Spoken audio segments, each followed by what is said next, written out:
یا اللہ یا رحمان یا رحیم یا السلام علیکم ورحمۃ اللہ وبرکاتہ۔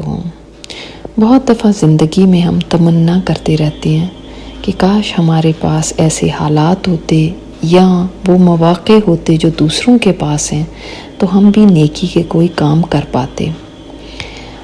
اگر آپ بھی ان لوگوں میں سے ہیں جن کو یہ حالات میسر نہیں یا ایسے مواقع میسر نہیں تو جانتے ہیں کہ نیکی کی تمنا کرنے پر بھی آپ کو وہی اجر مل جائے گا جو نیکی کرنے والے کو ملتا ہے۔ اس کے لیے آپ کے سامنے ایک حدیث رکھنا چاہتی ہوں۔ آپ صلی اللہ علیہ وسلم نے فرمایا کہ یہ دنیا 4 قسم کے لوگوں کے لیے ہے۔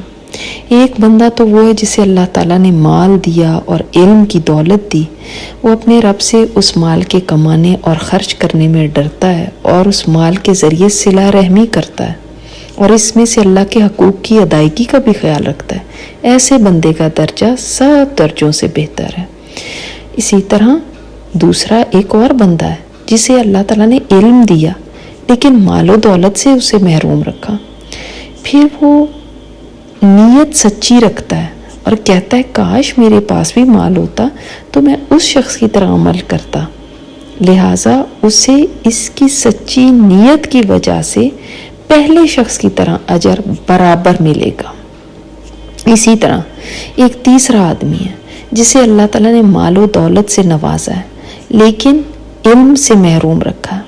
وہ اپنے مال میں غلط روش اختیار کرتا ہے، مال کے کمانے میں اللہ تعالیٰ سے ڈرتا نہیں ہے، خرچ کرنے میں نہیں ڈرتا، نہ صلہ رحمی کرتا ہے، نہ اس مال میں سے اللہ تعالیٰ کے حق کا خیال رکھتا ہے، تو ایسے شخص کا درجہ سب درجوں سے بدتر ہے۔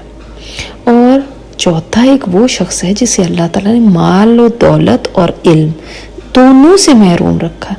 وہ کہتا ہے کاش میرے پاس مال ہوتا تو میں بھی فلاں کی طرح لوٹاتا، یعنی برے کاموں میں خرچ کرتا، جو تیسرا انسان ہے اس کی طرح کرتا، تو اس کی نیت کا وبال اس کو ملے گا اور دونوں کا عذاب اور ان کا گناہ برابر ہوگا، یعنی تیسرے اور چوتھے کا گناہ برابر ہوگا۔ تو بعض دفعہ نیت اچھی رکھنے سے آپ وہ اجر پا سکتے ہیں جو کوئی نیکی کرنے والا پاتا ہے، اور بعض دفعہ نیت کی خرابی، بے شک آپ نے کوئی برا کام نہیں کیا لیکن آپ نے نیت ایسی کی کہ اگر میں بھی اس کی جگہ ہوتی تو میں بھی اس طرح مال لٹاتی، میں بھی اس طرح اسراف کرتی، میں بھی ایسے بن کے رہتی، اگر مجھے یہ موقع ملتا تو میں بھی یہ برائی کے کام کرتی۔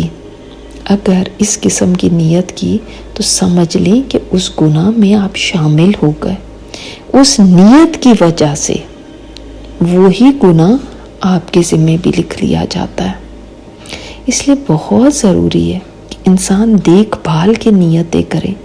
یہ جو ہم تمنا کرنے لگتے نا کسی کو بھی دیکھ کے کہ کاش میرے پاس بھی ایسا ہوتا تو میں یہ کرتی، تو کم از کم ضرور دیکھیں یہ بات کہ میں کس چیز کی تمنا کر رہی ہوں، یہ کوئی اللہ تعالیٰ کی پسند کا کام ہے یا ناپسند کا۔ خدا نہ خواستہ اگر ایسی نیت کر لی جو اللہ تعالیٰ کی ناپسند کا کام ہوا تو ہم بھی اس گناہ میں شامل سمجھے جائیں گے، گنے جائیں گے، اور اس کا وبال خدا نہ خواستہ ہمارے اوپر بھی آ سکتا ہے۔